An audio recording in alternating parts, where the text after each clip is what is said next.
Let's move on into the next EP, Epitaph. Give us one of the songs off Epitaph that has some fun lyrical stuff and possibly like a thematic.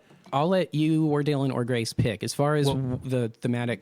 I don't know what's a fun one off of So Epitaph. let me give an overview because this one's easier because it was more intentional. I know that I said it was an accident. It was still more intentional. It's like a liar over here. I'm trying to tell the truth. It's Epitaph is all about death in that each song is related to forms of. So everybody's going to want to know about Dark Star. Okay. Talk about that just conceptually or how it came about, the lyrically or anything like Dylan. I feel like that kind of started musically with you. What do you remember how that came to you? That riff. I would love So to know that, post chorus 1 riff is actually a leftover from 4 bands ago that never made it to a song. Nice. It never made it to a song, but I had it sitting around. I was like, this is Excellent. I love this riff. The clean part in Deadwake is one of my leftovers from like 8 bands ago. Until we run out of this, man, we're sitting on a goal. I'm purely original.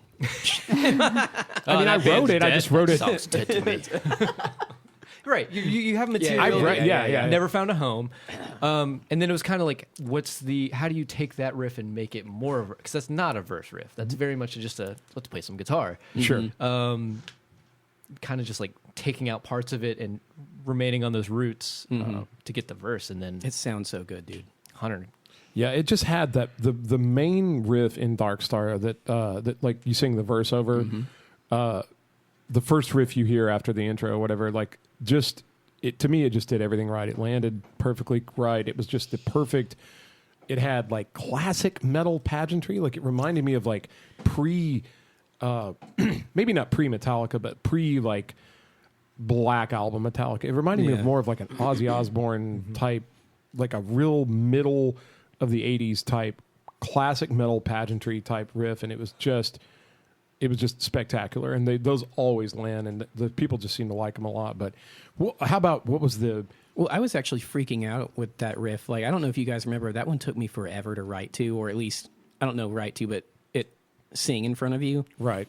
And that was because the riff is so strong, and the thing that I find the most boring as a singer and listener is to just follow what the guitar's doing the whole time. Absolutely. And that riff is a monster. It's really, really strong. And I was panicking the whole time in the corner of the room going, I don't know what I'm going to sing over this. Well, and I think that's why so much of the 80s stuff didn't age well. Because that's what they do a lot. A lot of guys just sang over riffs like, listen.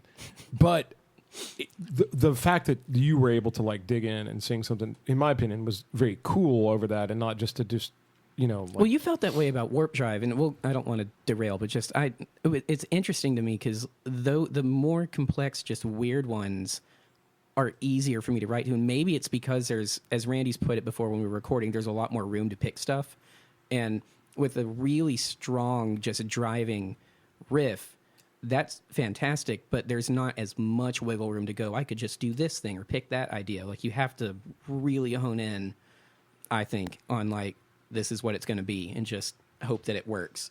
And you guys are great for that too, because like the CD does say all songs written and performed by Burn the City. There's editing that happens to all lyrics by you, Dylan, and Randy when it comes to... I got a line in a song. You do. You do. Misheard lyric. I forgot about that. That's my proudest accomplishment. wait, reveal it. Oh, yeah. you should. I think about it every time I hear that song. I don't remember what the original line was, but it's in I Crashing. can tell you. Yeah. No, actually, I won't tell you. No, it was... I don't know if I know this. This could be the big reveal. You may not. Armies of the Dead. I didn't write that part. That's all 100. Take refuge in the sin. I misheard sin. I think it was sand, maybe? It was sand. Take refuge in the sand. Ostrich theory. Is the idea. That was exactly what it was, but... Well, and famously, like our drummer's daughter, Sam. Yes, shout out. Sam she has taken much lyrical issue with Dark Star. Yeah. Yeah. I'll never forget that. We Brandon texted me. He goes, "Hey Hunter, what does Dark Star mean?" I was like, I thought you didn't want to know. I'll tell you. And he was like, my daughter listened to it. She likes the song, but she says it doesn't make sense. Like, it's a metaphor, Brandon. He goes, I told her that. I told her it was like meta or something. Like Facebook. Yeah.